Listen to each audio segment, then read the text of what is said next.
Siapa yang pernah merasakan cinta begitu dalam hingga membuat kita lupa segalanya? Atau bahkan sampai sholat kita tak lagi khusyuk. Namun, ada satu jenis cinta yang bukan sekadar perasaan, melainkan kekuatan yang meneguhkan iman dan menggugah kita untuk terus beramal. Malam ini, kita akan membahas cinta yang mengakar kuat, cinta yang semakin mendalam, semakin menguatkan, yakni cinta kepada Allah dan Rasul-Nya. Mari kita renungkan bersama. En tamam isnatiknya dalam persekini menyertain sehingga sumber dari kita. Bismillahirrahmanirrahim. Assalamualaikum warahmatullahi wabarakatuh. Alhamdulillah, puji dan syukur kepada Allah Subhanahu wa taala. Salawat dan salam semoga terlimpahkan kepada baginda Rasulullah Sallallahu alaihi wasallam. Dan kita selalu berharap bisa setiap hari bertambah rasa cinta kita kepada Allah dan Rasul, sehingga bertambah pula keimanan kita dan amal soleh kita. Teman-teman sekalian, malam ini kita akan membahas tentang cinta. Judul dari tukang posnya, cinta kok gitu. Plesetan dari sinetron tetangga, masa gitu ya.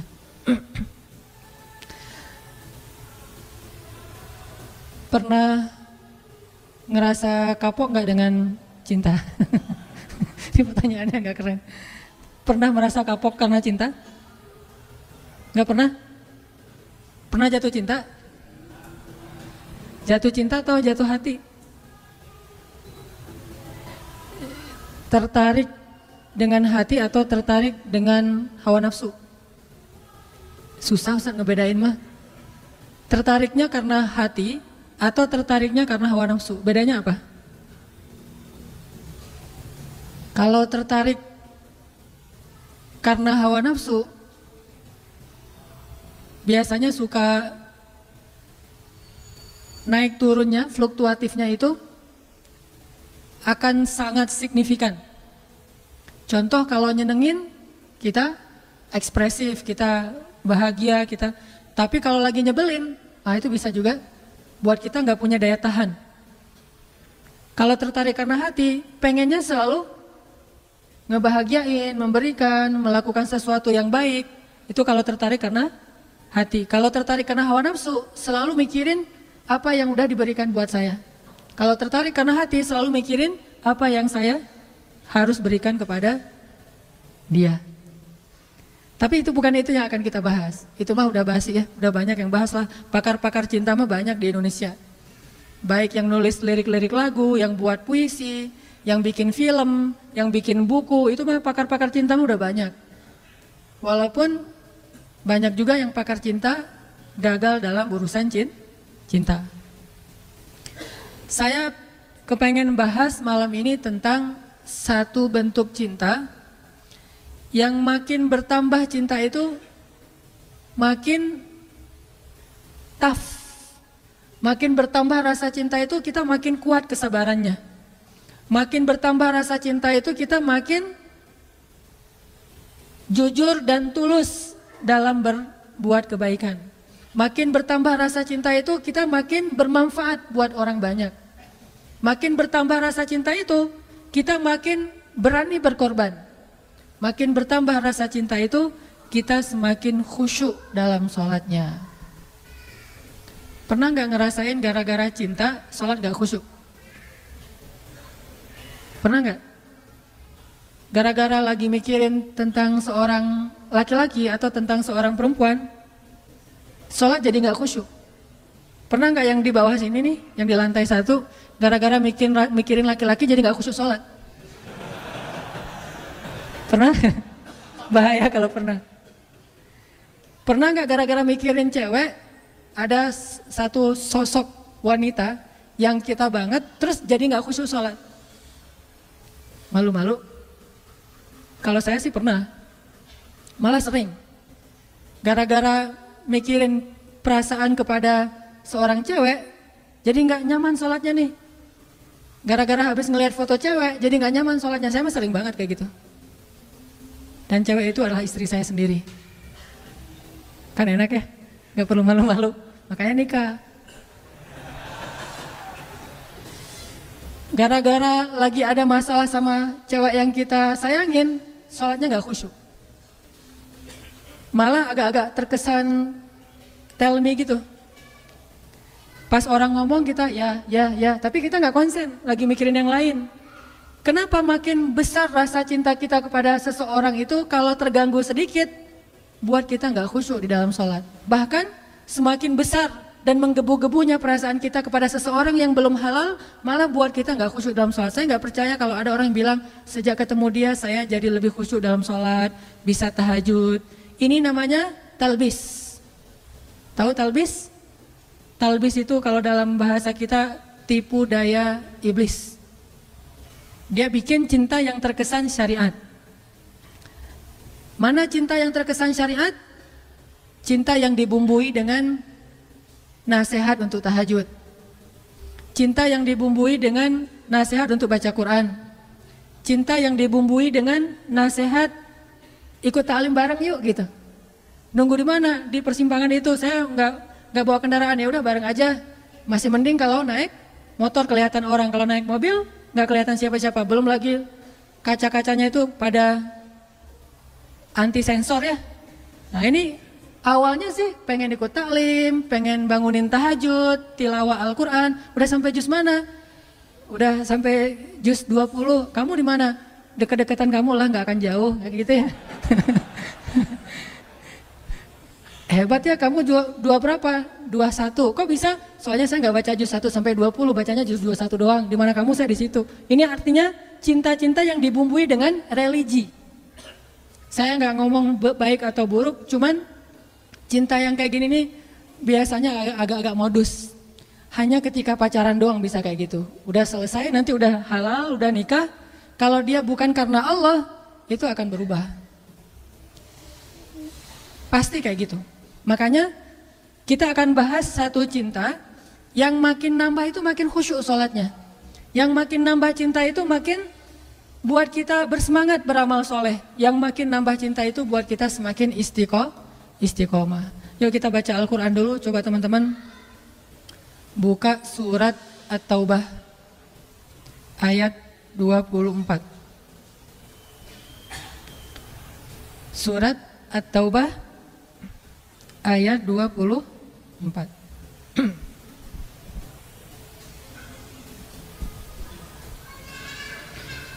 A'udzu billahi minasy syaithanir rajim.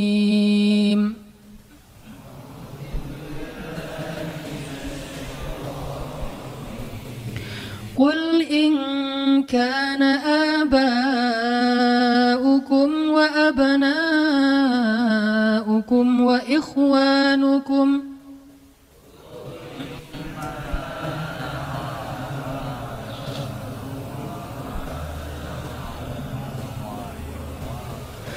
وإخوانكم وأزواجكم وعشيرتكم وأموال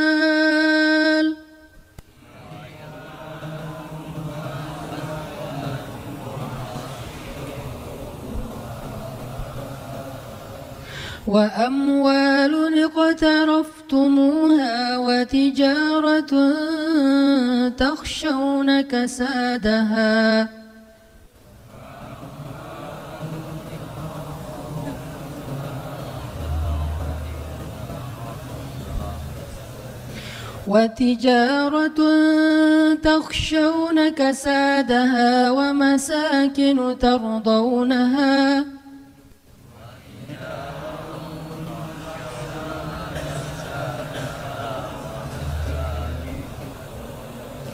ومساكن ترضونها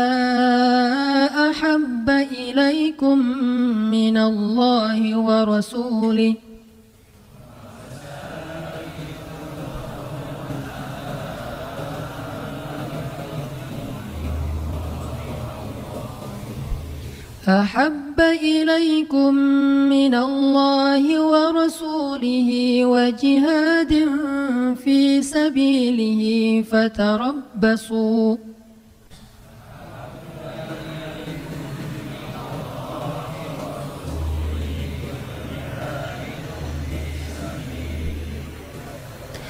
فتربصوا حتى يأتي الله بأمره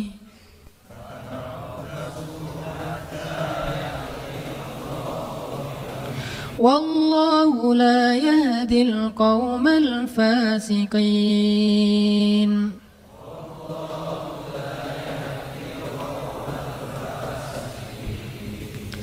Katakanlah, jika ayah-ayah, anak-anak, saudara-saudara, istri-istri, serta keluargamu, harta kekayaan yang kamu usahakan, perniagaan yang kamu khawatirkan kerugiannya, dan tempat tinggal yang kamu sukai, lebih kamu cintai daripada Allah dan Rasul-Nya, dan dari berjihad di jalan Allah, maka tunggulah sampai Allah mendatangkan keputusannya kepadamu, dan Allah tidak memberi petunjuk kepada orang-orang yang berbuat kefasikan.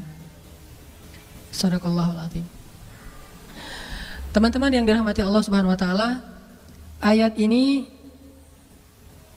menjelaskan kepada kita tentang resiko kalau kita mencintai sesuatu melebihi cinta kepada Allah dan Rasul. Pokoknya kata Allah di sini, nggak mungkin kalian akan bahagia kalau kalian mencintai sesuatu melebihi cinta kalian kepada Allah dan Rasul. Nggak mungkin kalian akan dapat apa yang kalian inginkan kalau kalian mencintai seseorang atau sesuatu melebihi cinta kalian kepada Allah dan Rasul. Itu nggak mungkin. Bukan hanya nggak mungkin, bahkan Allah mengancam dengan sebuah ancaman, fatarabbasu, hati-hati kalian, kata Allah. Artinya nggak boleh seorang hamba itu menduakan cintanya kepada Allah dengan cintanya kepada makhluk. Itu nggak boleh. Kalau dia mencintai makhluk, harus karena Allah. Kalau dia mencintai makhluk bukan karena Allah, Allah bilang fatarabbasu, hati-hati. Makhluk itu kata Allah bukan orang yang jauh. Makhluk itu kata Allah orang yang dekat dengan kita, orang yang layak kita cintai. Dan tidak dosa mencintai mereka, kecuali kalau bukan karena Allah. Orang tua, bukankah kewajiban seorang anak mencintai orang tua? Tapi kalau bukan karena Allah atau melebihi cintanya kepada Allah daripada cintanya kepada Allah, maka itu akan fatarabbasu, hati-hati kata Allah. Tunggu aja kata Allah. Ini tegas bahasanya, dan Allah meletakkan ayat ini di dalam surat At-Taubah. Dan salah satu di antara ciri khas dari surat At-Taubah isinya adalah tentang orang-orang munafik. Bisa jadi teman-teman, kalau kita mau jujur menilai diri kita mukmin apa enggak, coba lihat. Jangan-jangan cinta yang selama ini kita rasakan itulah yang menjadikan tanda-tanda kemunafikan pada diri kita. Kalau kita mau tahu saya ini mukmin apa munafik, salah satunya lihat aja dalam urusan cinta. Apakah kita mencintai seseorang atau sesuatu melebihi Allah dan Rasul? Atau sama pun nggak boleh, apalagi melebihi. Kalau itu ternyata ada di dalam hati kita dan nggak bisa dibuat-buat, dan kita nggak mungkin membohongi diri kita sendiri, berarti kita termasuk orang yang diancam di dalam surat Bara'ah, surat Munafikun. Kalau surat Al-Munafikun itu pendek, ini ada surat Munafikun lebih panjang daripada Al-Munafikun, yaitu surat At-Taubah, isinya tentang orang munafik. Dan Allah bilang nggak mungkin bahagia orang yang mencintai seseorang atau sesuatu melebihi cintanya kepada Allah dan Rasul. Kalau kita mencintai ayah dan ibu kita, harus karena Allah dan Rasul. Maksud karena Allah dan Rasul itu apa? Satu, karena emang perintah Allah dan Rasul. Kalau perintah Allah untuk tidak mencintainya, maka kita tidak mencintainya. Memang Allah pernah menyuruh hambanya untuk membenci orang tua? Atau membenci keluarganya? Membenci pasangannya? Membenci anaknya? Pernah di dalam perang Badar. Perang Badar itu bisa dibilang perang saudara yang sebenarnya. Seorang ayah berperang dengan anaknya. Ayahnya di pasukan kaum musyrikin, anaknya di pasukan kaum muslimin. Pamannya di pasukan kaum musyrikin, ponakannya di kaum muslimin. Saudara kakaknya di kaum musyrikin, adiknya di kaum muslimin. Dan itu banyak. Salah satu yang terkenal adalah Abdullah bin Suhail.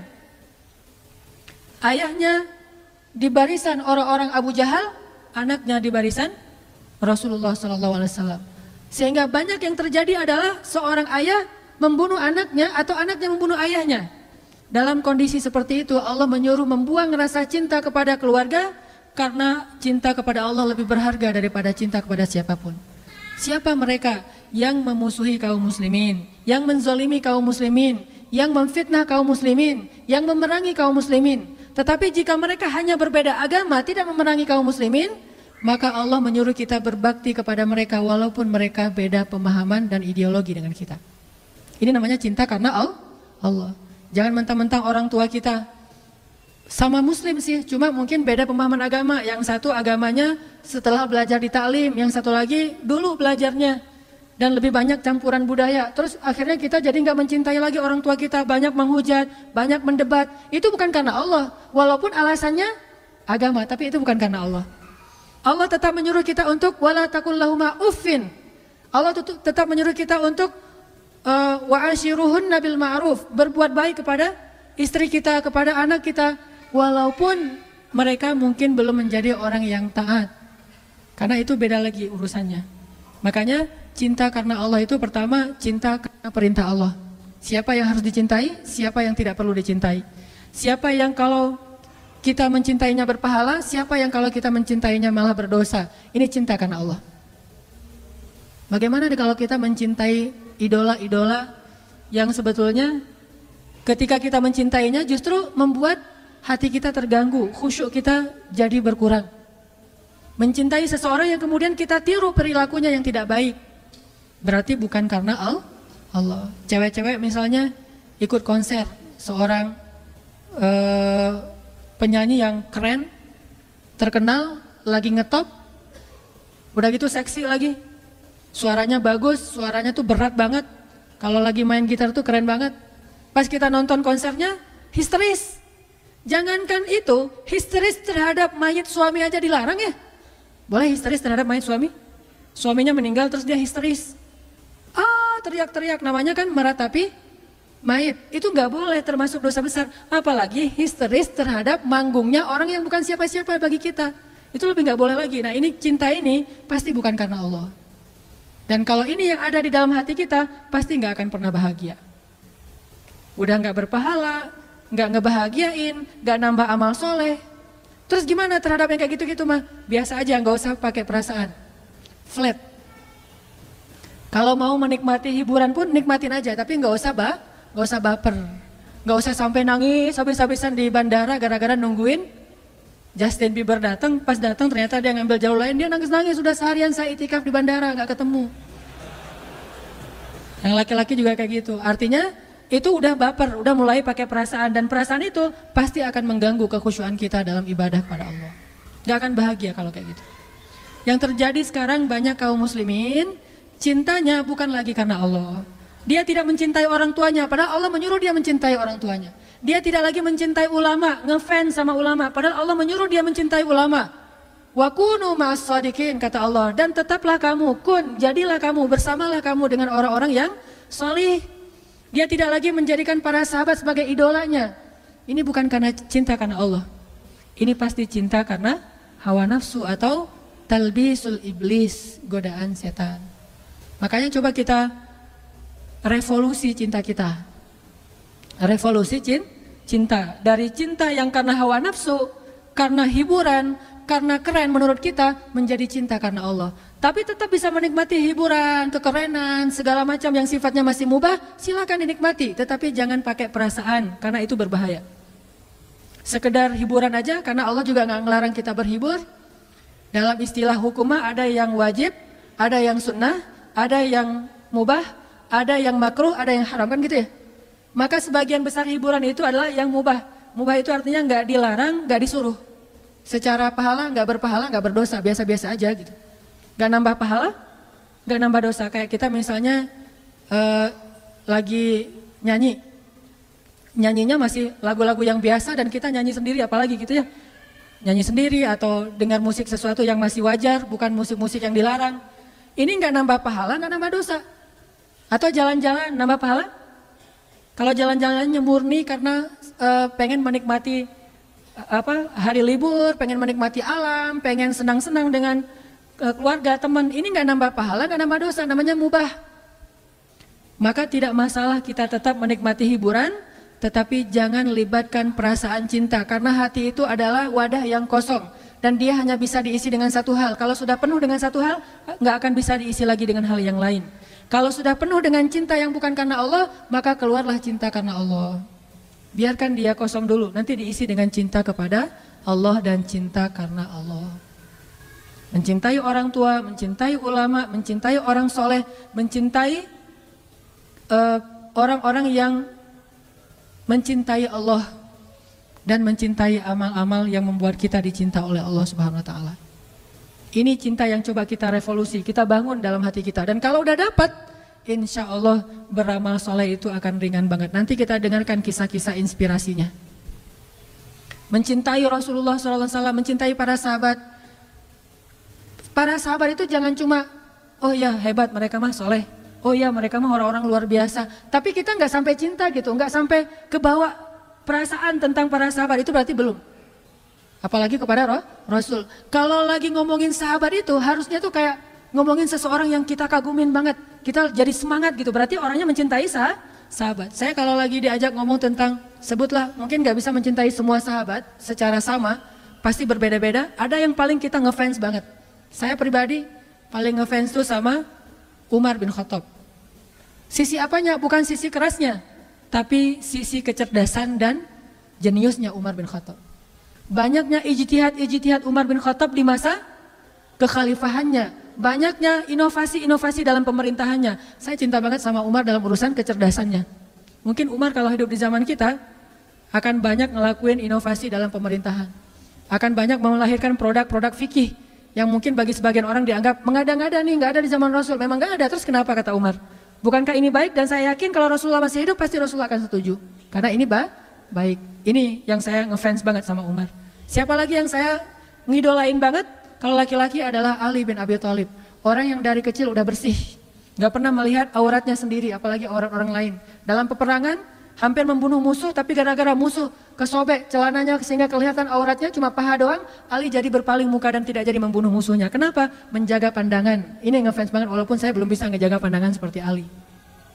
Ini artinya, kalau lagi ngebahas Ali itu jadi kangen sama Ali. Kalau ngebahas Umar itu jadi kangen sama Umar. Apalagi kalau ngebahas tentang Rasulullah SAW, rasanya rindu ingin ada di antara bersama Rasulullah SAW.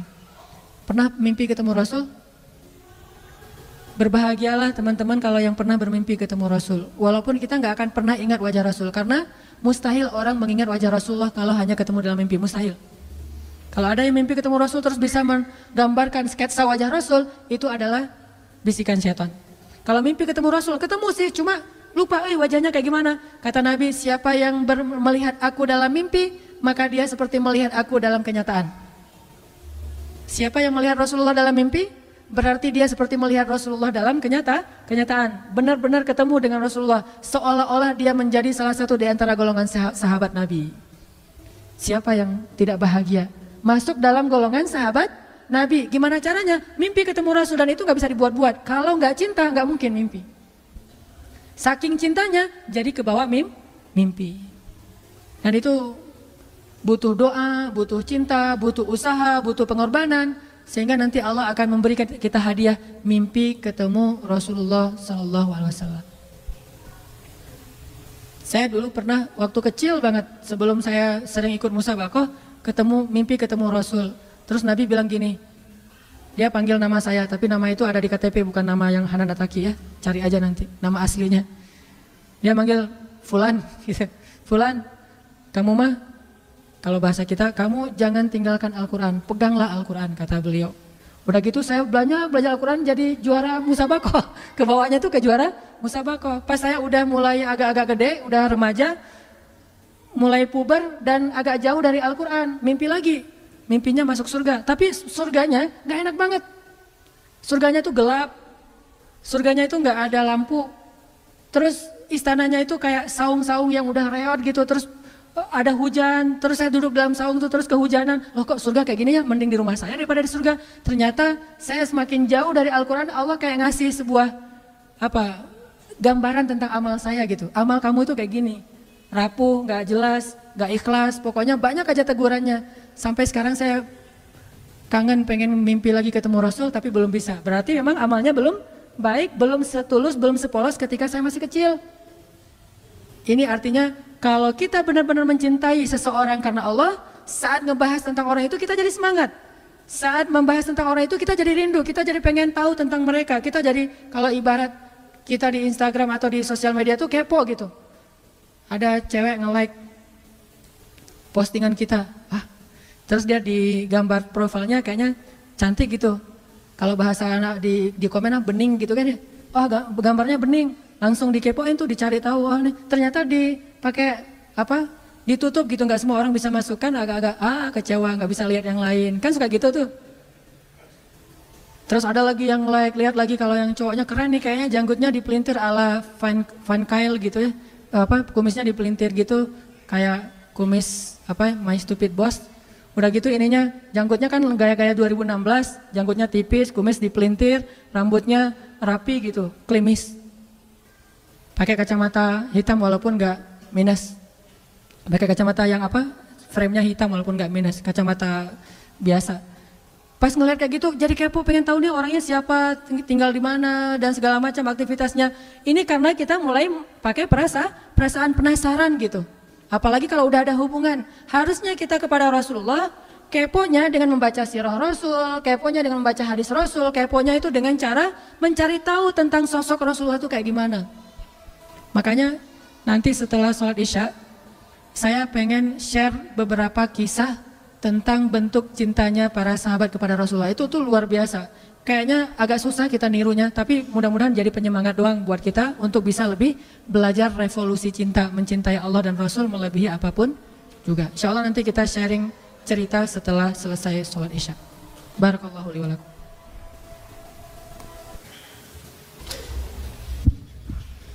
Bismillahirrahmanirrahim. Teman-teman sekalian, setelah Rasulullah SAW wafat, Bilal bin Rabah, sahabat Nabi, merasa udah nggak kuat lagi tinggal di kota Madinah. Karena setiap kali Bilal datang ke masjid, maka Bilal akan melihat rumah Nabi di sebelahnya, yang di dalamnya ada kuburan Rasul. Jadi kalau kita bentuk cintanya adalah kangen pengen ke Masjid Nabawi, kalau Bilal justru karena saking cinta udah gak kuat lagi berada di Masjid Nabawi. Karena orang yang dia cintai telah wafat.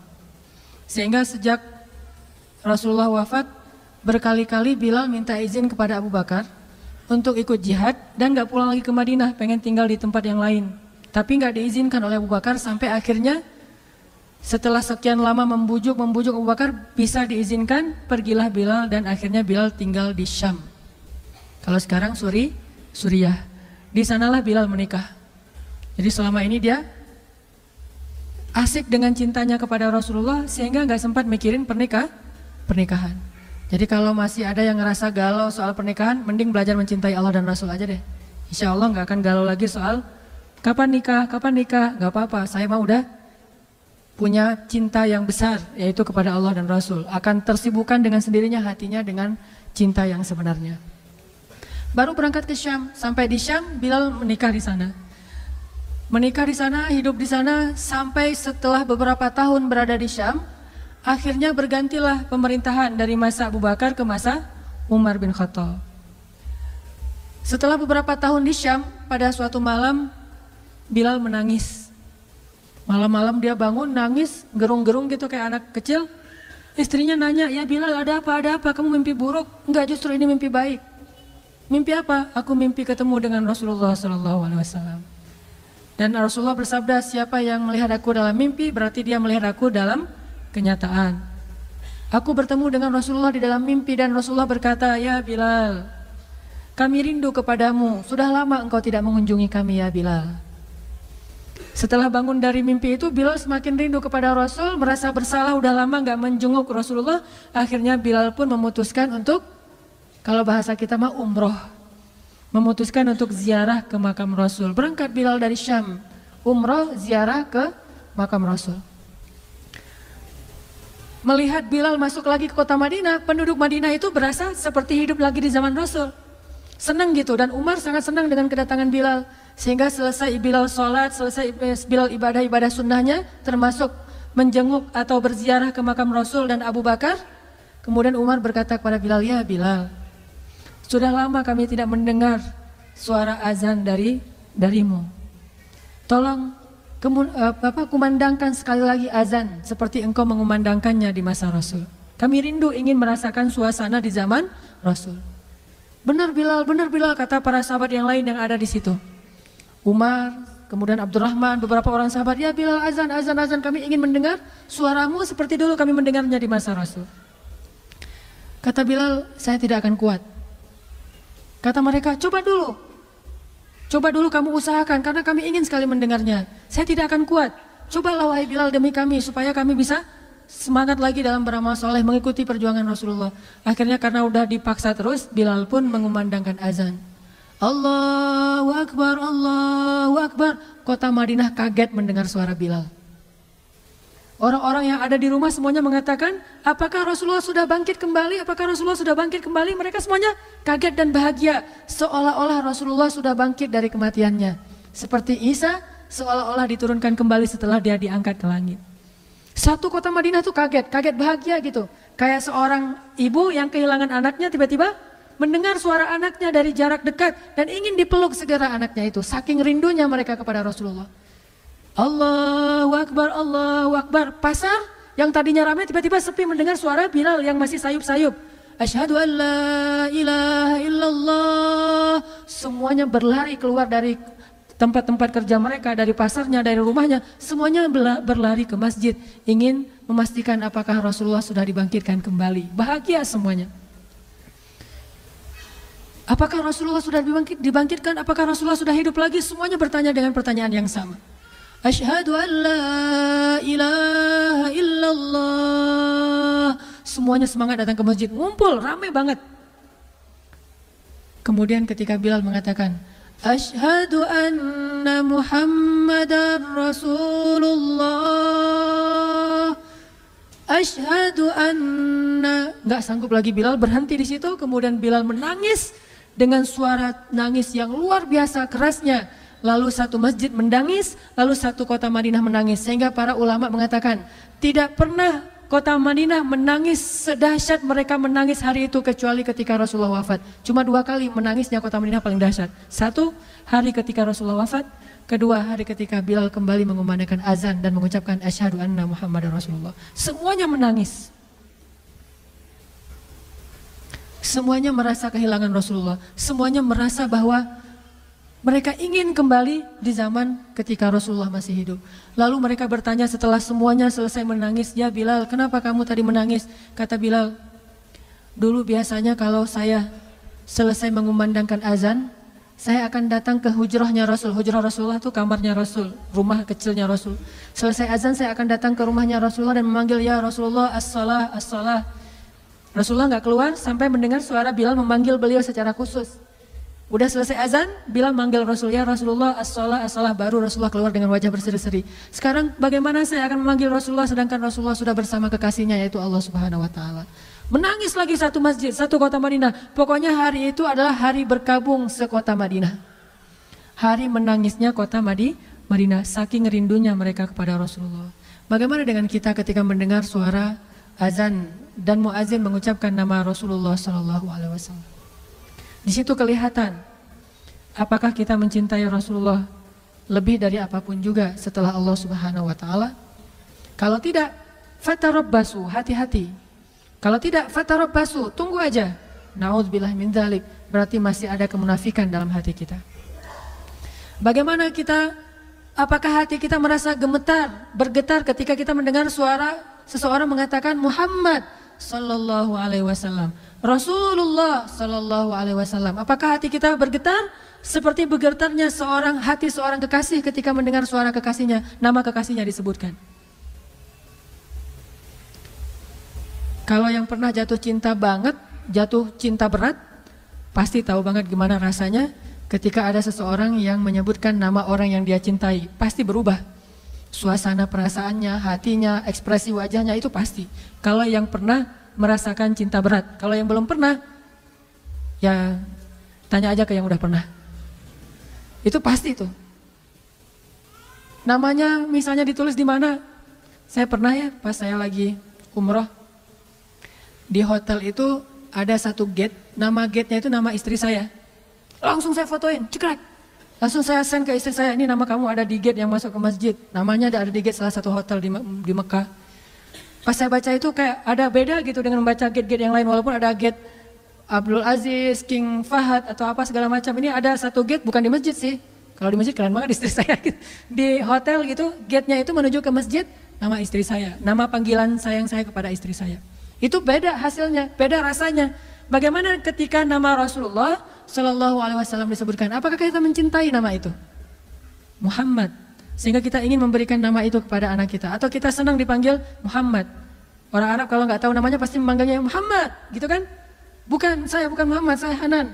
Enggak, saya Muhammad. Nama saya Hanan, tapi saya cinta dengan Muhammad. Atau mereka manggilnya ya Abdullah. Kalau dipanggil oleh orang Arab Abdullah ya, jangan bilang saya bukan Abdullah. Abdullah, enggak, saya bukan Abdullah. Terus kita hamba siapa kalau bukan hamba Allah kan ya? Abdullah itu panggilan universal, semua manusia itu Abdullah. Dan secara akhlak kita harusnya senang dipanggil Muhammad, orang yang terpuji akhlaknya. Muhammad, alhamdulillah, mudah-mudahan sesuai dengan nama yang diberikan kepada saya. Walaupun nama aslinya bukan itu. Abdullah, ya saya Abdullah, nama saya Hanan gitu. Bukan saya bukan Abdullah, terus saya siapa? Kan gak mungkin kan? Semua kita adalah Abdullah. Begitulah cintanya Bilal, cintanya para sahabat kepada Rasulullah, rindu kepada Rasulullah SAW. Terus bagaimana cara kita sekarang mencintai Rasul sementara Rasulullah sudah gak ada? Apakah hanya dengan menangis ketika mendengar namanya disebutkan dalam lantunan azan? Ada cara lain. Cara kita mencintai Rasulullah setelah Rasulullah tidak ada adalah mencintai para pewaris-pewaris Rasul. Al-ulama warasatul anbiya. Pewaris Rasulullah itu adalah para pembawa risalah, dakwah, dan para ulama. Ulama ummah, ulamanya umat kaum muslimin. Saya bukan ulama, saya hanya dai biasa. Dan saya sangat merasa berat jika dipanggil ulama karena nggak pantas banget. Nanti kalau teman-teman mau tahu siapa ulama, saya akan berikan rekomendasi, cintai dia. Dialah pewaris Rasul. Belajar mencintainya seperti sahabat mencintai Rasul. Belajar kangen bertemu dengannya seperti sahabat kangen bertemu dengan Rasul. Belajar dekat dengannya seperti sahabat dekat dengan Rasulullah. Itu bentuk cinta kita kepada Rasulullah kalau kita tidak lagi sezaman dengan Rasulullah. Mencintai pewaris-pewaris Rasul, para ulama. Cari para ulama itu. Dengan ciri-ciri yang diberikan oleh Rasulullah, ciri ulama itu apa aja? Lalu cari orang yang memiliki ciri-ciri itu, cintai dia, kangen sama dia. Itulah bentuk cinta kita kepada Rasulullah SAW. Ini kisah Bilal. Ada lagi kisah yang lain. Kisah seorang sahabat kecil. Dulu pernah saya ceritakan sebelum ada pemuda hijrah. Yang waktu itu pesertanya masih sekitar 30 orang. Yaitu Abdullah bin Zubair. Abdullah bin Zubair itu orang yang kalau sholat, saking khusyuk dan tidak pernah bergerak, merpati itu hinggap di atas kepalanya. Jadi hinggap, dianggap itu batang kayu, sehingga merpati hinggap di atas kepala Abdullah bin Zubair. Itu nggak kebayang deh pokoknya. Kalau ada yang pernah kayak gitu itu luar biasa, berarti solehnya itu udah setingkat Abdullah bin Zubair. Saya yakin belum ada di sini yang pernah sholat dihinggapi merpati. Tapi kalau sholat di EOI merpati mungkin, saya pernah di Jeddah tuh, lagi jalan, kena pas di wajah lagi, pertanda sial kata teman saya. Kita paling-paling ya gitu doang. Kalaupun ada hewan lewat di depan kita, tapi sampai nyaman berada di atas pundak atau kepala kita, burung-burung kan burung itu liar tuh. Artinya nggak mudah untuk bisa merasa nyaman di atas sesuatu. Kalau sampai merasa nyaman di atas kepalanya Abdullah, itu kebayang nggak tuh gimana sholat khusyuk yang luar biasa.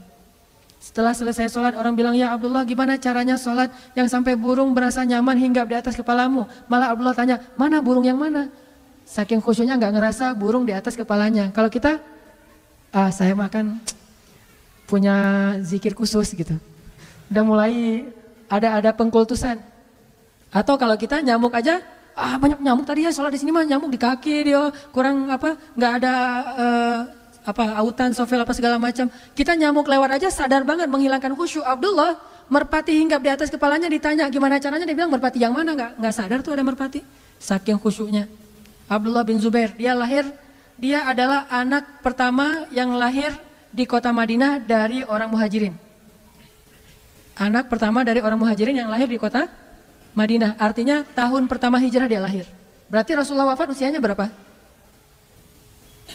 Ketika Rasulullah wafat, usia Abdullah berarti berapa? 10 tahun. Anak kecil kan? Baru kelas 4 SD, 10 tahun. Nah ada adegan, anak di bawah 10 tahun, berarti ini adegan ini sebelum Rasulullah wafat. Berarti kurang dari 10 tahun tapi udah punya cinta yang besar kepada Rasulullah. Berbahagialah kalau kita punya anak yang cinta kepada Allah, cinta kepada Rasul, cinta kepada orang-orang soleh, ini udah punya percikan-percikan kesolehannya Abdullah bin Zubair. Dan harus punya anak kayak gini. Makanya saya kemarin, walaupun saya nggak layak dicintai kayak gitu, tapi saya ngelihat sesuatu yang inspiring dari salah satu anak teman-teman kita di sini, yang dia kangen dengan ustadz yang menurut dia soleh, walaupun kenyataannya nggak soleh, cuma ya nggak apa-apa lah, husnuzan dia ya mudah-mudahan jadi kenyataan. Dia kangen dengan ustadz itu, pengen ketemu ustadz itu, udah lama nggak ketemu, ini baik. Sama kayak Abdullah bin Zubair yang mencintai Rasulullah SAW. Pasti usianya masih di bawah 10 tahun, karena Rasulullah wafat dia 10 tahun. Gimana bentuk cintanya? Suatu saat Rasulullah sedang bekam, ngeluarin darah. Ketika darahnya udah keluar, Rasulullah bilang ke Abdullah, Abdullah tolong buang darah ini ke tempat yang gak ada yang lihat, gak ada yang tahu. Oh ya siap ya Rasulullah, sami'na wa ata'na, ambil darah itu, dia pergi lama, datang-datang senyum-senyum. Kata Rasulullah, kamu buang di mana ya Abdullah? Saya buang ke tempat yang tidak ada yang tahu kecuali saya dan Allah dan saya. Hah? Di mana itu ya Abdullah? Rasulullah curiga, terus Rasulullah tanya, ya Abdullah, kamu telan darahnya, kamu minum? Iya ya Rasulullah. Diminum sama dia coba. Darah Rasul diminum sama anak usia di bawah 10 tahun. Kenapa ya Abdullah? Ya Rasulullah, saya tidak rela setetes darahmu ini dinikmati oleh makhluk yang lain. Saya lebih pengen menikmatinya daripada yang lain. Daripada saya buang, dinikmati sama semut segala macam, mending saya ya Rasulullah. Karena saya mencintaimu ya Rasulullah. Coba lihat ekspresi anak kecil di zaman Rasul. Ditelan darah Rasulullah, dan darah bekam itu nggak sedikit, bisa 1 labu tuh. Minimal setengah labu, nelan darah karena saking cintanya.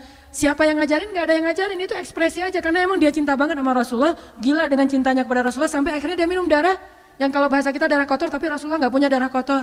Diminum sama dia, terus Rasulullah kemudian mengatakan, tidak akan dimakan oleh api neraka seseorang yang di dalam tubuhnya ada darah aku, yaitu Abdullah bin Zubair, salah satu yang dijamin tidak akan masuk api neraka. Lalu Rasulullah mendoakan Abdullah bin Zubair, mendoakan khusyuknya sholat, mendoakan syahidnya, sehingga dia meninggal dalam keadaan dibunuh, kemudian jasadnya digantung di Ka'bah.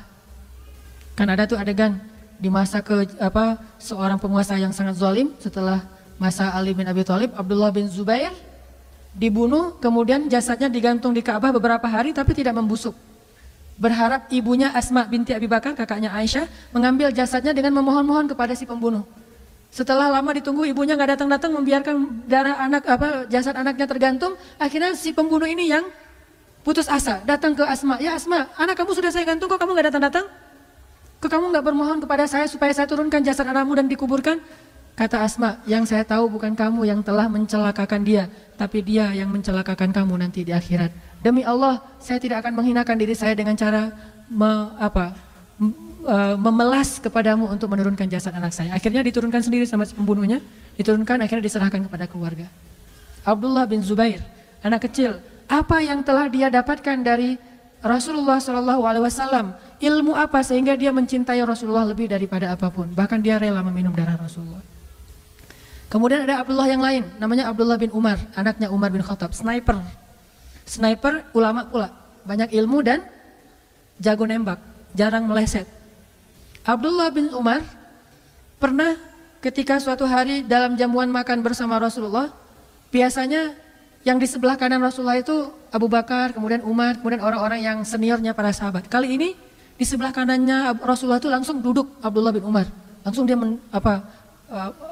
masuk ke tengah-tengah sahabat, langsung duduk sebelah Rasulullah, nggak mau diganggu, udah gini di samping Rasulullah. Kemudian para sahabat heran, Abdullah kenapa kayak gitu? Anak-anak yang lain pada main, dia mah duduk di sebelah Rasulullah. Kemudian Rasulullah tersenyum, ya Abdullah, maukah kamu memberikan tempat ini kepada yang lebih tua?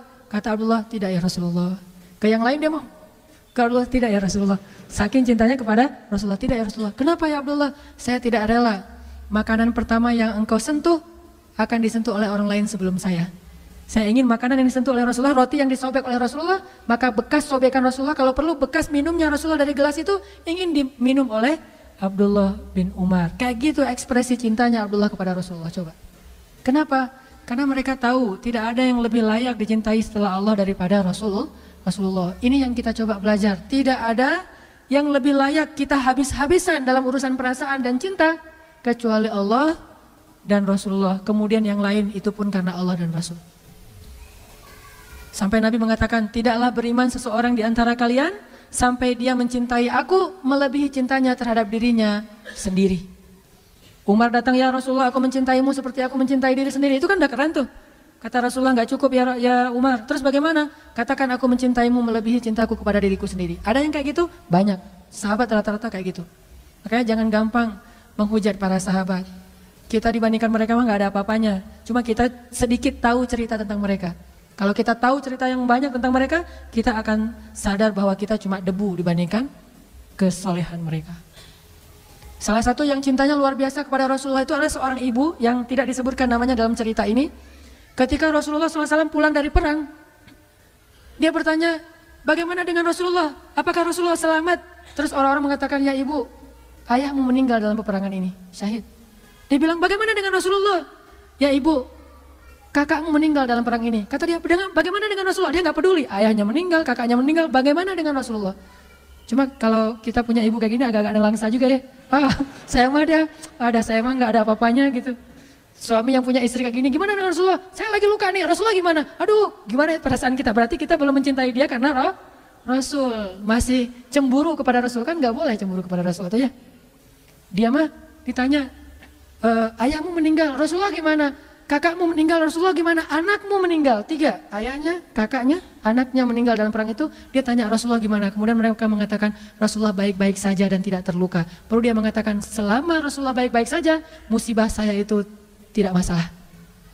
Selama Rasulullah baik-baik saja, musibah-musibah itu ringan bagi saya. Coba, ini bukan kata-kata orang yang tega sama keluarganya, bukan.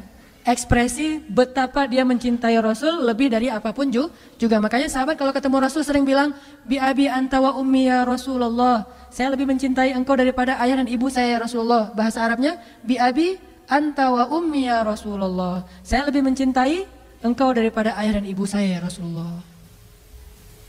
Ada lagi seorang perempuan, disebutin namanya Ummu Umarah atau Ummu Imarah.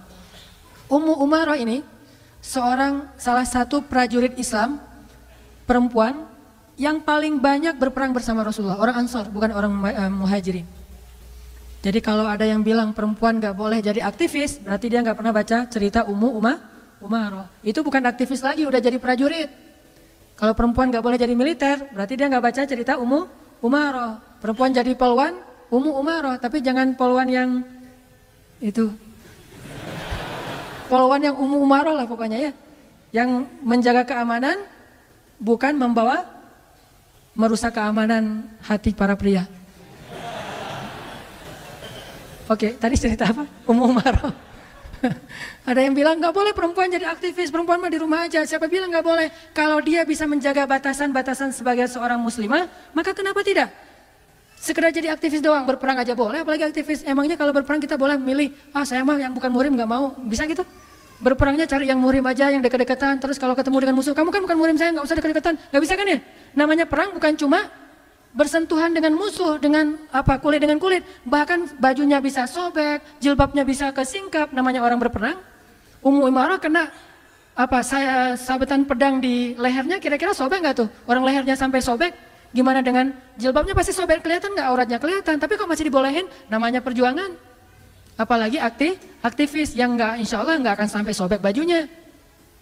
Sekedar mungkin lebih banyak berinteraksi dengan laki-laki, selama masih bisa menjaga diri nggak masalah. Tapi kalau dia mulai muncul fitnah, bahasanya rapat dakwah, rapat aktivis, tetapi ternyata justru jadi ajang untuk gitu-gituan, maka jangan. Nah, Ummu Umarah seorang mujahidah yang paling pemberani. Julukannya apa? Hamraul Asad. Hamraul Asad itu artinya singa merah. Kenapa disebut singa merah? Singa karena dia pemberani, merah karena dia berdarah-darah demi membela Allah dan Rasul. Dalam perang Uhud, ketika kaum muslimin dalam keadaan terpukul mundur, dalam keadaan kacau balau, Rasulullah tinggal sendiri, tidak ada yang melindungi dan Allah merekam itu di dalam Al-Quran. Ketika kalian pergi dan meninggalkan Rasul di belakang sendiri, siapa yang balik arah dan membela Rasulullah waktu itu? Salah satunya di antara sedikit orang yang balik lagi untuk melindungi Rasulullah adalah Ummu Umarah. Melindunginya gimana? Dia nggak punya pedang karena pedangnya udah jatuh. Dia lari bersama semua pasukan yang jumlahnya 700 orang udah lari, pedang udah jatuh, tombak udah jatuh. Mereka secara spontan lari semuanya naik ke atas bukit. Tiba-tiba Ummu Umarah ingat, Rasulullah gimana? Lihat ke belakang, Rasulullah tinggal sendiri di antara musuh. Langsung balik lagi, nggak mikirin tentang apakah dia siap apa enggak dengan senjatanya. Balik, ketika musuh menebas Rasulullah, dia tahan pakai badannya.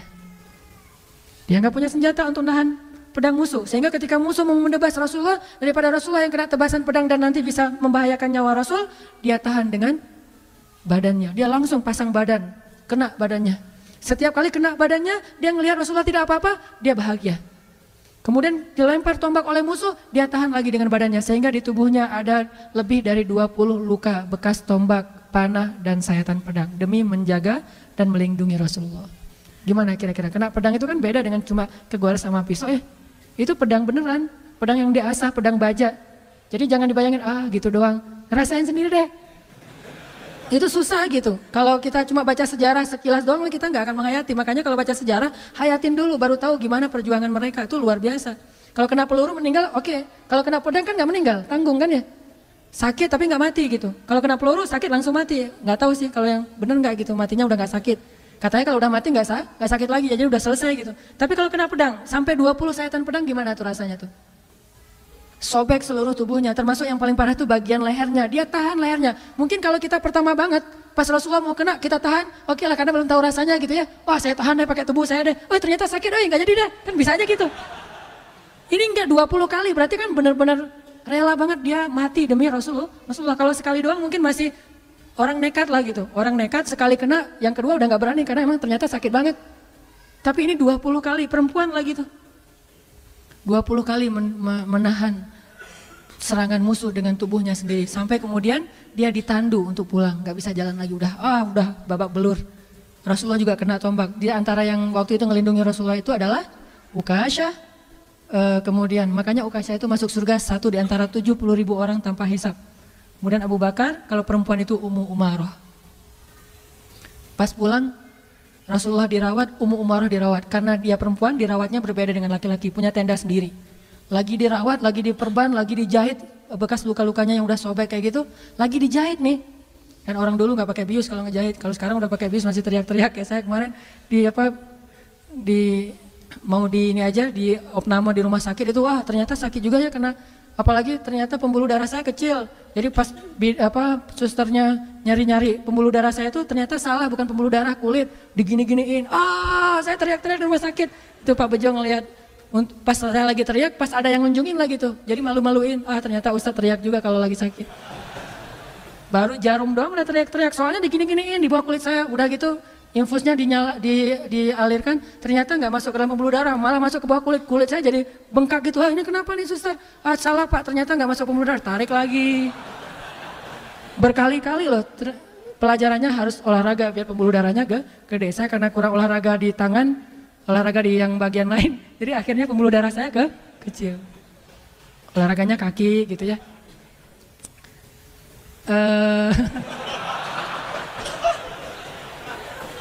Astagfirullahaladzim. Terbawa suasana. Apa tadi? Ummu Umarah lagi dijahit gitu ya. Sobek tuh, lukanya lagi dijahit.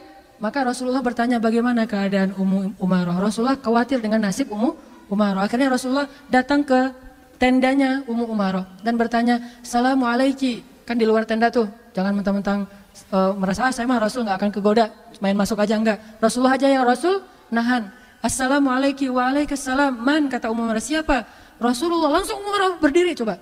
Lagi diperban, lagi dijahit, lagi dalam keadaan sakarat kayak gitu. Pas tahu Rasulullah yang datang langsung berdiri, langsung nutup semua luka dia. Dia nggak mau Rasulullah tahu kalau dia itu luka parah. Sehingga Rasulullah jadi sedih. Kan gara-gara ngebelain Rasulullah dia kayak gitu kan. Nggak enak sama Rasulullah. Langsung dia berdiri sampai menetes darahnya dari jilbab dan sorban yang menutupi luka itu. Berdiri, ya Rasulullah, gimana keadaan engkau ya Rasulullah, gimana keadaan engkau? Rasulullah mengatakan, alhamdulillah saya baik-baik saja, bagaimana kamu ya Ummu Umarah? Alhamdulillah saya masih sehat aja, gak apa-apa ya Rasul, gak apa-apa, coba. Bisa gak kayak gitu? Susah banget tuh bisa kayak gitu tuh. Kalau kita, pasti ya Rasulullah, udah lihat kan gimana pengorbanan saya? Pantas sih ngomong kayak gitu, cuma Ummu Umarah gak mau ngomong kayak gitu. Ya Rasulullah gak apa-apa, benar-benar gak mau sama sekali memberatkan Rasulullah, baik fisiknya ataupun perasaannya.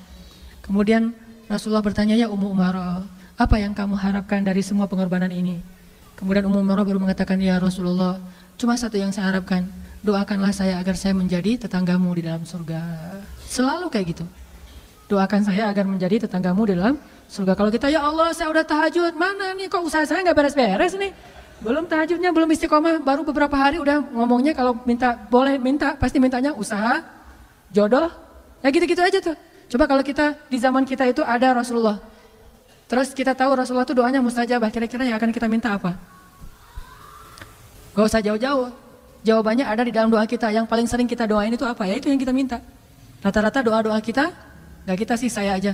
Doa-doa saya tuh rata-rata ya tentang dunia, masalah keluarga, masalah pekerjaan, masalah harta, masalah bahagia, masalah-masalah dunia aja. Ujung-ujungnya akhirnya cuma Rabbana atina fid dunya hasanah. Tapi Ummu Umarah meminta murafaqataka fil jannah. Saya ingin menjadi tetanggamu di dalam surga ya Rasulullah. Rasulullah berdoa, ya Allah berkahilah Ummu Umarah, berkahilah keluarga Ummu Umarah dan jadikan mereka min ahlil jannah. Tahukah kita Ummu Umarah punya anak, dan salah satu di antara anak laki-lakinya yang juga ikut berjihad bersama Ummu Umarah, bersama ibunya, bersama ayahnya, suatu saat ditangkap oleh musuh. Musuhnya adalah seorang nabi palsu, kalau nggak salah Musailamah Al-Kadzab. Di zaman Abu Bakar As-Siddiq, ketangkap sama nabi palsu, kemudian potong kecil-kecil. Ya, mulai dari jempolnya dimutilasi, terus juga kakinya, kemudian lututnya, kemudian jarinya, kemudian tangannya, kemudian lengannya, satu persatu dimutilasi sama musuhnya. Kenapa dimutilasi? Siksaan. Pengen nguji, pas ditangkap sama musuh di antara banyak pasukan kaum muslimin, ketahuan ternyata ini anaknya Hamraul Asad, anaknya singa betina yang disebut dengan Hamraul Asad, singa merah. Maka musuh ini menjadi penasaran, apakah kamu setangguh ibumu? Apakah kamu sekuat ibumu? Apakah kamu sesabar ibumu? Akhirnya kalau kamu seorang anaknya Ummu Umarah, sekarang kita uji, benarkah kamu anak Ummu Umarah? Akhirnya diuji, kalau kamu udah nggak sabar maka bilang saja bahwa kamu mengakui saya sebagai Nabi setelah Muhammad. Tapi dia nggak mau berucap apapun kecuali la ilaha illallah Muhammad Rasulullah, la ilaha. Sampai akhirnya tubuhnya dimutilasi habis, potong-potong dan ditaruh di dalam karung, dikirimkan kepada Ummu Umarah. Musailamah Al-Kadzab. Akhirnya Ummu Umarah bersedih, minta izin kepada Abu Bakar untuk bisa berjihad lagi. Abu Bakar mengizinkan, lalu dia pun membunuh Musailamah Al-Kadzab. Dalam perang itu Ummu Umarah kehilangan satu lengannya. Sejak saat itulah baru Ummu Umarah pensiun dari jihad, karena lengannya sudah hilang satu, kepotong dalam peperangan. Ini orang luar biasa. Kalau di zaman dulu mungkin ada istilah cunyadin, orang-orang yang kayak gitu yang hidupnya di medan perang. Setelah dia tangannya kepotong, udah nggak bisa berjihad lagi, dia sedih. Dia katakan, ya Rasulullah, betapa rindunya aku kepadamu ya Rasulullah. Betapa rindu aku kepadamu, nangis setiap hari sampai akhir hayatnya dia meninggal dalam keadaan tersenyum karena berpikir, insya Allah sebentar lagi saya akan ketemu dengan kekasih saya Rasulullah SAW. Ummu Umarah. Kelelahan apa yang sering kita keluhkan untuk mengikuti ajaran Rasulullah SAW. Sementara Ummu Umarah bahkan tidak mengeluh dengan puluhan luka di tubuhnya. Kelelahan apa yang kita keluhkan untuk berjuang dan melanjutkan perjuangan dakwahnya Rasulullah SAW. Lalu mana bukti bahwa kita mencintai Rasulullah lebih dari diri kita sendiri? Belajar dari Ummu Umarah, dia perempuan, harusnya kita laki-laki bisa lebih dari itu. Ada satu lagi, seorang sahabat yang mencintai Rasulullah itu dengan cara unik. Ini terkenal. Mencintai Rasulullah itu dengan cara namanya Ukasyah. Ketika Rasulullah sakit keras, Rasulullah bertanya, siapa di antara kalian yang pernah saya sakiti, pernah saya zalimi, pernah saya cela, sekarang balas. Saya nggak mau meninggal dalam keadaan masih punya hutang. Ukasyah berdiri, ya Rasulullah, saya pernah engkau pecut ketika engkau ingin memecut kendaraanmu, nggak sengaja mungkin kena di punggung saya Rasulullah. Oh ya udah ya Ukasyah, ambil hakmu sekarang, pecut saya Ukasyah. Lalu Rasulullah memerintahkan kepada sahabat mengambil alat untuk memecut. Udah gitu dihadirkan di hadapan Rasulullah. Ukasyah mengambilnya, kemudian Ukasyah mengatakan, ya Rasulullah, waktu itu saya tidak pakai baju. Para sahabat biasa nggak pakai baju, soalnya mereka miskin-miskin. Maka saya memohon sekarang Rasulullah juga nggak pakai baju. Padahal Rasulullah lagi panas tinggi itu, dalam keadaan sakit keras sebelum beliau wafat. Para sahabat udah sebel banget sama Ukasyah, kok bisa-bisanya nih orang dijamin surga tapi ngomongnya gini gitu. Akhirnya para sahabat bilang, ya Ukasyah, udah gila kamu, ya Ukasyah, kamu sudah kehilangan akalmu, kenapa kamu melakukan Rasulullah kayak gitu? Rasulullah mengatakan, biarkan, ini hak dia. Akhirnya Rasulullah membuka bajunya dan mempersilahkan Ukasyah untuk memecut punggung beliau. Ketika Rasulullah membuka bajunya, Ukasyah kemudian melemparkan pecutannya, kemudian memeluk punggung Rasulullah. Kemudian dia mengatakan, ya Rasulullah, tidak ada niat saya untuk membalas apapun. Saya hanya ingin sebelum engkau kembali kepada Allah, saya ingin menyentuh kulitmu yang mulia. Kata Rasulullah, siapapun yang menyentuh kulitku ini, maka haram kulitnya dari api neraka. Cara cintanya itu agak-agak unik emang. Makanya sekarang ada orang yang mengekspresikan cinta kepada Rasulullah dengan berselawat. Ada yang mengekspresikan cinta kepada Rasulullah dengan berjuang dalam dakwah. Ada yang mengekspresikan cinta kepada Rasulullah itu dengan ihya sunnah, menghidupkan sunnah Nabi.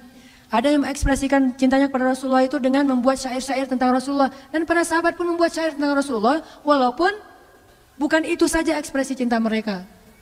Katakanlah mungkin kalau di Arab itu ada lagu Laukana bainanal habib ladanal qasi wal qarib. Seandainya kekasih itu ada di antara kita, pasti semuanya akan nyaman. Kalau di Indonesia ada lagu Rindu kami padamu ya Rasul. Itu ekspresi cinta. Ada yang mengekspresikannya dengan syair-syair yang tidak dinyanyikan tetapi dibacakan. Ada yang mengekspresikannya dengan memperingati Maulid Rasulullah. Ini semuanya ekspresi cinta dan tidak ada batas dalam mengekspresikan cinta. Asal tidak melanggar agama Allah Subhanahu wa taala. Bukankah para sahabat mengekspresikan cintanya tidak diajarkan oleh Rasulullah? Apakah Ukasyah disebut bid'ah dengan cara mengekspresikan cintanya dengan memeluk tubuh Rasulullah? Ya Ukasyah ini bid'ah, saya nggak pernah ngajarin, nggak pernah Rasulullah bilang kayak gitu. Namanya orang mengekspresikan cintanya kan ya. Begitu juga dengan tadi Abdullah bin Zubair meminum darah, bukankah darah itu sesuatu yang haram? Tetapi dia minum dan khusus untuk Rasulullah ada pengecualian. Dan Rasulullah nggak mengatakan bahwa ini tidak pernah saya ajarkan. Kenapa kamu lakukan wahai Abdullah? Tidak, itu ekspresi cinta. Selama tidak melanggar syariat, ekspresikan cinta kita dengan cara-cara yang baik. Saya pribadi, walaupun mungkin cinta saya kepada Rasulullah jauh dibandingkan sahabat kepada Rasul, tapi saya mencoba untuk mengekspresikan cinta saya itu dengan berjuang dalam gerakan dakwah. Walaupun dakwahnya masih kecil-kecilan. Motivasi saya adalah Rasulullah dulu berjuang, saya ingin meneruskan perjuangannya semampu saya. Inilah ekspresi cinta kita kepada Rasulullah SAW. Maka teman-teman sekalian, kalau kita rindu sama Rasul, ingin ketemu dengan Rasulullah nanti di akhirat, seperti Fatimah bertanya, ya ayah, nanti di padang mahsyar kalau saya rindu sama ayah, pengen ketemu, ketemunya di mana? Kata Fatimah.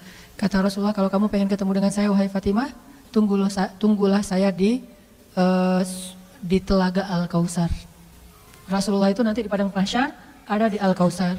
Kalau di Sirat ada di awal Sirat. Kalau nabi yang lain itu ada di akhir Sirat. Bedanya Rasul dengan nabi yang lain yang jumlahnya ribuan, nabi-nabi yang lain itu melintasi Sirat dulu terus nunggu umatnya di ujung Sirat.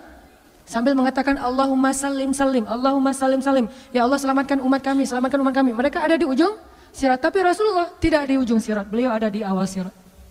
Setiap umatnya datang, maka beliau akan membantu. Siapa yang dibolehkan oleh Allah untuk dibantu, maka akan beliau bantu dengan syafaat yang Allah izinkan.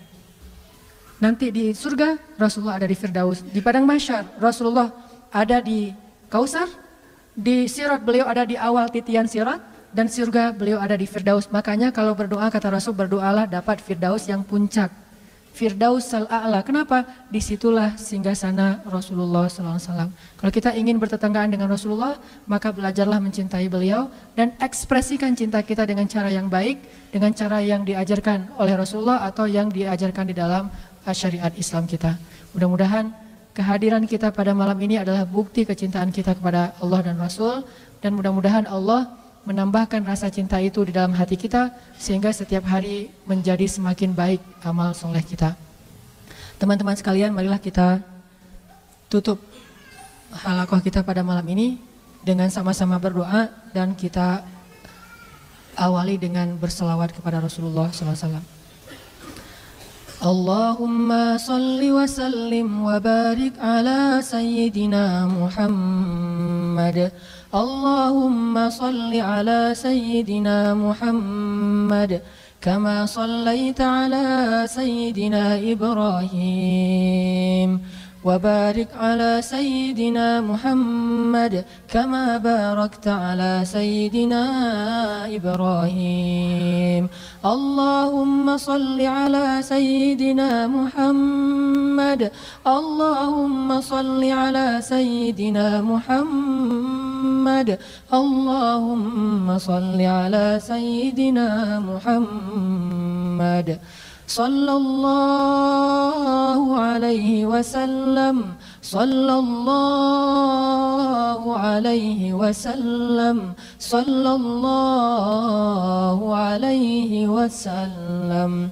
Allahumma ighfir lana wa liwalidayna ولإخواننا الذين سبقونا بالإيمان اللهم اغفر لنا ذنوبنا وإسرافنا في أمرنا يا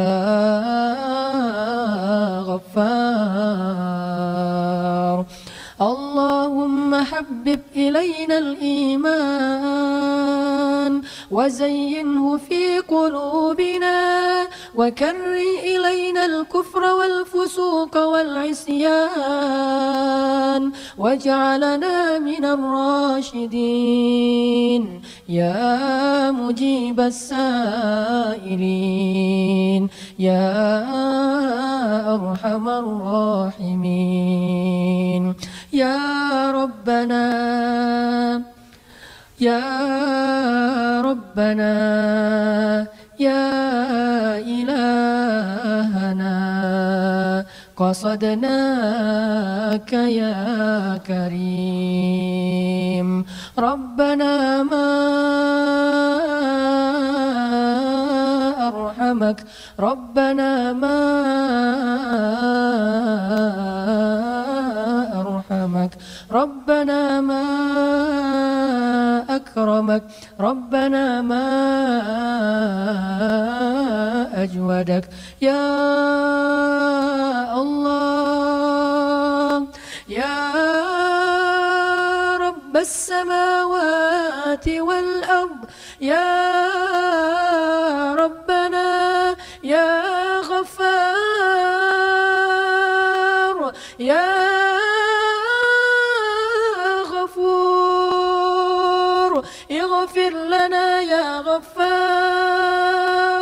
اغفر لنا يا غفار اغفر لنا ذنوبنا يا غفور وإن لم تغفر لنا وترحمنا لنكونن من الخاسرين فإن لم تغفر لنا فمن يغفر الذنوب إلا أنت يا الله يا الله يا الله يا الله يا الله يا الله يا الله يا الله أجب دعانا يا الله أجب دعانا يا الله وتقبل منا يا الله قصدناك يا كريم قصدناك يا رحيم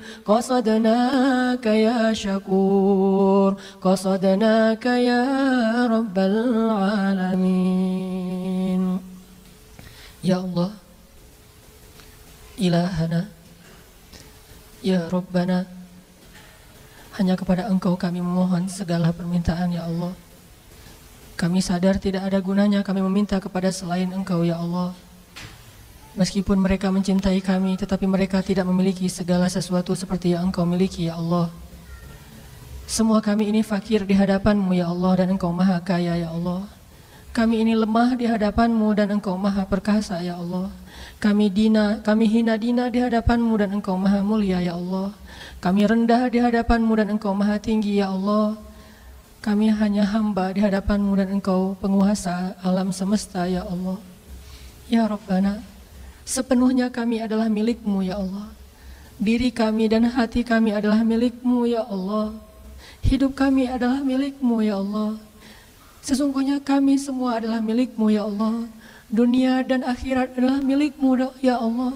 Hidup dan mati adalah milik-Mu ya Allah. Dan kami tidak akan kembali kecuali kepada-Mu ya Allah. Dalam keadaan baik atau dalam keadaan buruk ya Allah, pasti semua akan kembali kepada-Mu ya Allah. Inna lillahi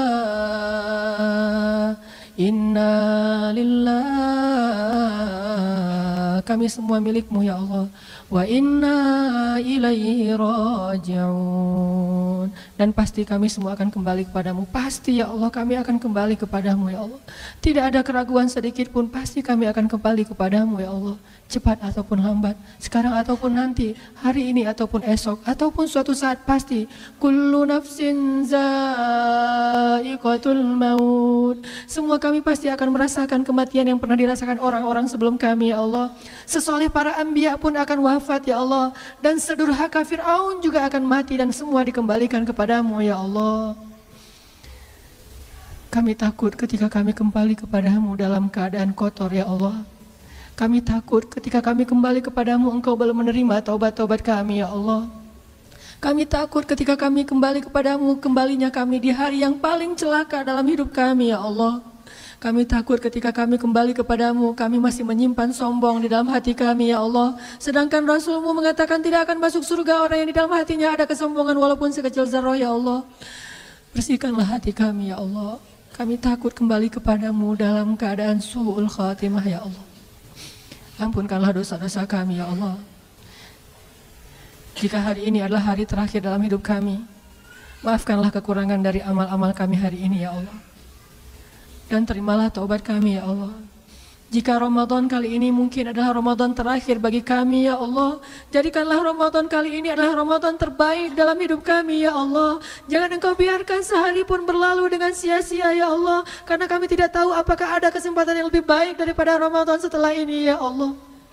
Beri kami hidayah ya Allah agar kami bisa menggunakan waktu kami sebaik-baiknya ya Allah. Beri kami hidayah ya Allah agar kami bisa beramal sebanyak mungkin sebelum kami kembali kepadamu ya Allah.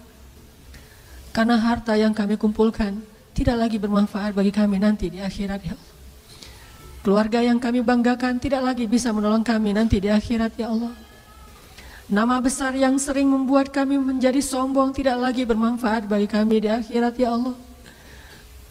Para pengikut orang-orang yang mengidolakan kami, mereka tidak bisa menolong kami nanti di akhirat ya Allah.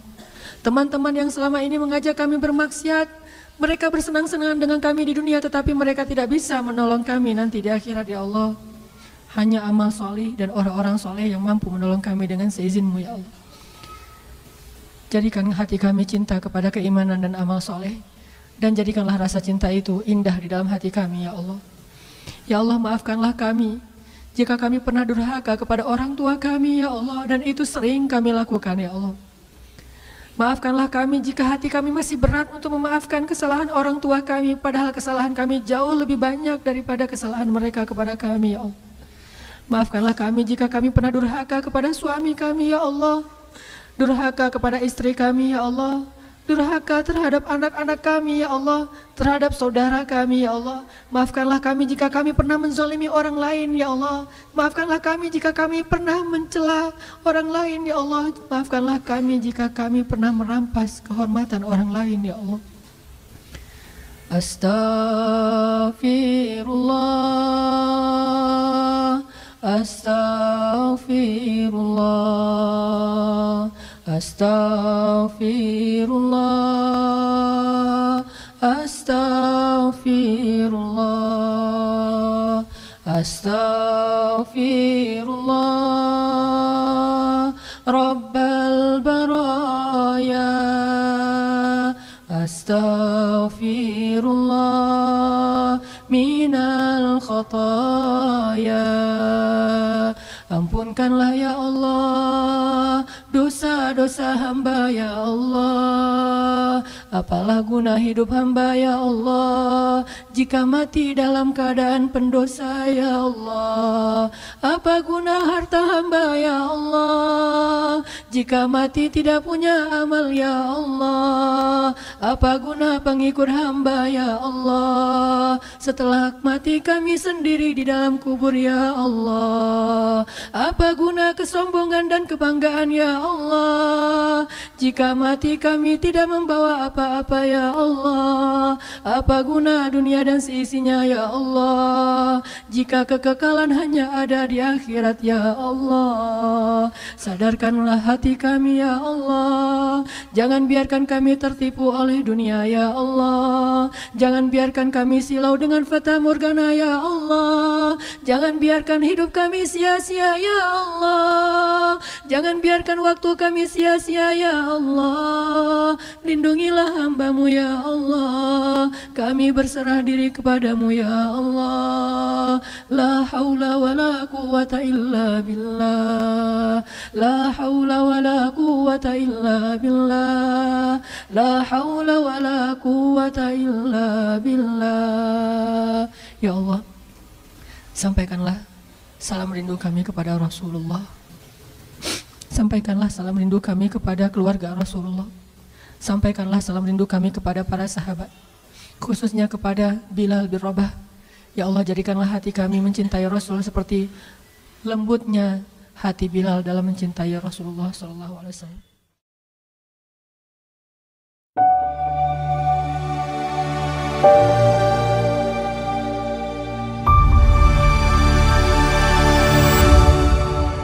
Ceramah ini mengulas tentang cinta sejati yang menguatkan iman, menghidupkan amal saleh, dan membawa kita semakin dekat pada Allah dan Rasul-Nya. Pembicara membahas pentingnya mencintai dengan hati tulus, bukan karena hawa nafsu yang mudah goyah. Cinta kepada Allah dan Rasul perlu ditumbuhkan dengan penuh ketulusan, seperti yang diteladankan oleh para sahabat Nabi, di antaranya Bilal bin Rabah yang rela meninggalkan Madinah setelah wafatnya Rasulullah karena rasa rindunya. Diceritakan pula tentang Ummu Umara yang berjuang dalam peperangan hingga kehilangan lengan demi melindungi Nabi. Dengan mencintai Rasulullah melebihi siapapun, kita diingatkan untuk merevolusi cinta dalam hati, sehingga hanya dipenuhi oleh cinta kepada Allah dan Rasul-Nya, membawa kita kepada amal yang ikhlas dan penuh makna.